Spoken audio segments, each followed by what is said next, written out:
Okay, let's unpack this. So today we did something a bit different. We grabbed 11 specific biblical verses, just 11. Right, and from some really distinct translations, too. Charles Thomson's Septuagint, Young's Literal, Rotherham's emphasized, not your usual suspects, maybe. Exactly. And the goal wasn't, the grand philosophical answer to evil. We wanted to see if these texts internally give us an operating system for it. And they do. Yeah. It's not philosophical. What emerges is, it's legal. The framework is really forensic and covenantal. Okay, forensic and covenantal, what does that actually look like? Are we talking like courtroom drama instead of cosmic battle? That's a great way to put it, yeah. Basically, evil isn't presented as some invading dark force. It's more the result of something breaking down. A breakdown. Yeah, like an abdicated purpose, a failure in the divine order, righteousness. And the response isn't just lament, it's judgment. Shafad. Huh. Abdicated purpose. That flips the script, doesn't it? It suggests the problem starts not with, malice, but with refusal. Look at Judges chapter 9. That parable about the trees, it's kind of weird, but core. The good trees, the fig and the vine, they get asked to rule. And they say no. They're like, why? Stop doing my useful thing. The vine literally says it makes wine that rejoices God and men. It's about function over, I guess, power. Precisely. They stick to their inherent purpose. Yeah.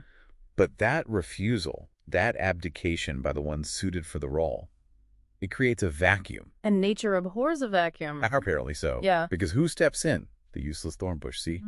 Evil doesn't conquer. It just moves into the empty space left by the good failing to step up. Okay, I see that. And then this idea of failed responsibility, you said it moves into a legal setting, like in Isaiah 5. Oh, yeah, this bit is fascinating. You've got God as the vineyard owner. Perfect setup, perfect conditions, everything done right.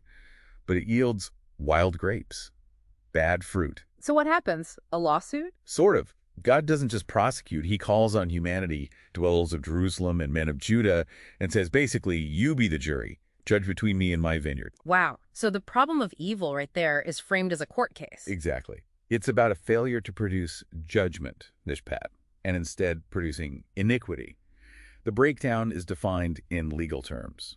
It's not just sad. It's, unlawful in a cosmic sense. Okay, so if the problem is a failure of structure, a legal breakdown, then the solution, the deliverance, must also involve structure. That seems to be the logic.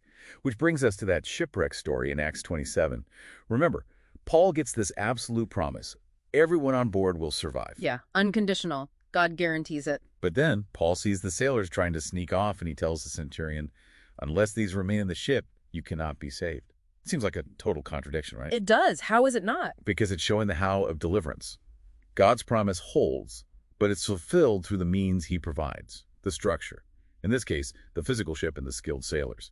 You got to stick to the plan. Ah, so salvation isn't magic. It's a pathway, and you have to stay on the path he lays out. Exactly. It's conditional in its execution, even if the outcome is guaranteed. You can't just jump overboard and expect the promise to follow you. And that connects to, is it Deuteronomy? About the right place to worship? Yeah, Deuteronomy 12.1, very specific. Offerings only in the place God chooses.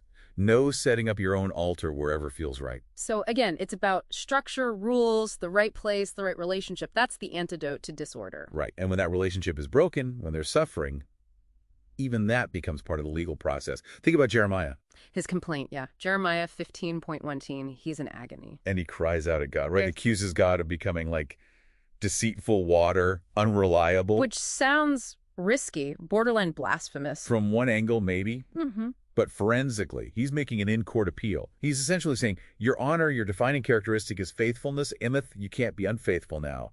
He's using God's own nature, the rules of the court, to demand justice. So suffering isn't just pain. It can be a legal plea, demanding the judge uphold his own standard. That seems to be the implication. So let's pull this lexicon together. Evil, raw, is about spoiling, breaking things apart, disorder. Righteousness, satek, is about right standing relationally, legally. And judgment, shafat, is the action, the mechanism to restore that right order. Okay. And what holds all this together? What's the ultimate guarantee? Well, look at 2 John 1.2. It talks about the truth which dwelleth in us and will be with us forever.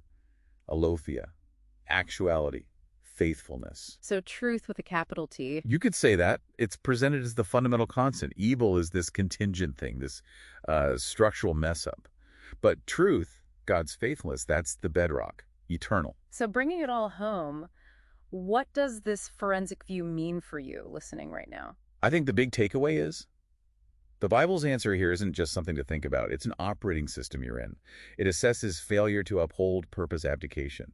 It requires sticking to the structure God provides conditional adherence. And it's all backed by the judge's own unwavering faithfulness. Right. You're living within essentially a cosmic courtroom framework. Which leads to a really provocative thought.